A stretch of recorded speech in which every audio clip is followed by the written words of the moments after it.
I did not want to do a show of my own. I did not want to be a host. I just liked being a guest, and that way I wasn't obliged or obligated to perform every single week for 5 hours. You ain't no guest, man. Yeah, but that's what I'm saying. I was a guest on his show. Like I was like a permanent guest, so it was nice.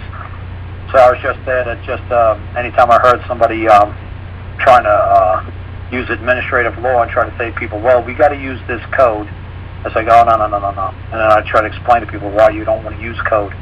Because you're not a member of their society. You're so low down on the totem pole in their society, they'll never give you proper recognition. They'll recognize you as being a low man on the totem pole. They'll never, they look at like the guy in the black robe as the 800-pound gorilla. They look at you like you're a chump. You know, so like I said, when you're stepping into you're evoking the common law and you're acting as a man, they understand you're the 800-pound gorilla. And they're the public servants. And they realize, holy crap, we just got out-chumped. Like, yeah, I'm not the chump here, you're the chump, you're the servant, I'm not. I created you, don't forget. They're like, yes sir, we remember now, thank you. Now, who's moving a claim? Nobody. Yeah, that's what I thought. You got anything else for me to do here today? You need my service, you need me here any longer? No sir, sorry we called you. Yeah, that's all right, let me know. Give me a ring again when you need some. You know, so like I said, until you can understand how to say that in court, they take you serious and say, yes sir, not a problem. So that's right, that's what I thought. So until you know how to act like a man, or act like you're the creator, like you created them, it's like, look, you're here for my benefit. I don't see any benefit I'm deriving from you summoning me to appear. Now, you better have a damn good reason why you called me off my cloud. Why did you get me down here? What do you need? What do you think that you can't handle on your own? What do you think I did? Oh, you think I did something? Really? And who are you to write the rules for me? Oh, really? And did I do wrong? No, I didn't? Well, then stop wasting my time with this silly shit. You let me know when I've done something wrong, and I'll compensate somebody I've done wrong. Until then, you better go find somebody else to go play with. I'm not amusing. That's it. So like I said, you know, it's a lifestyle, man.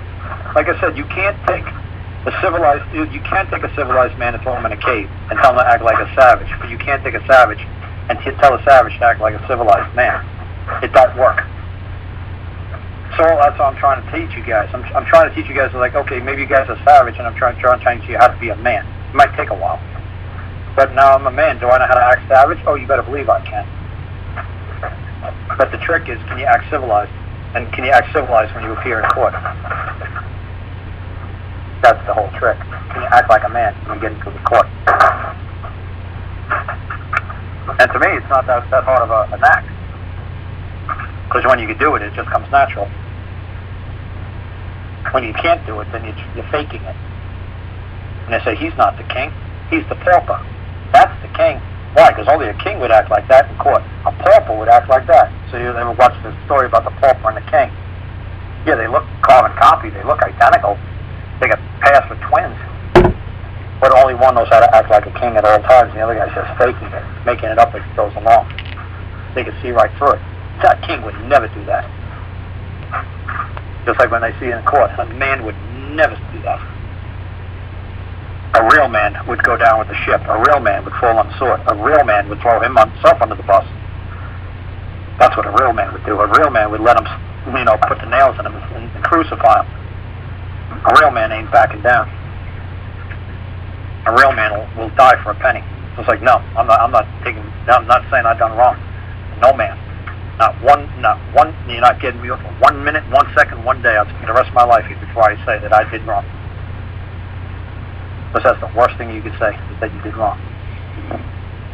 Because wrong means that you knew what the right thing to do was, but you chose to do something which would cause harm, loss, and injury to a fellow man. And if I done do wrong, holy bejesus. I don't know where the hell my mom or dad went wrong with me. So like I said, you make sure that, if it was an accident or negligence, that's one thing. But to go out and do wrong, that's a whole new level of evil that, you're going to have to answer for somebody. But I'm not answering to that. I didn't do no wrong. So like I said, that's what carried the day in England. You don't believe me? Go watch UK column and the guy will say, hey, call 1. Carried the day. That's all I give a shit about his results.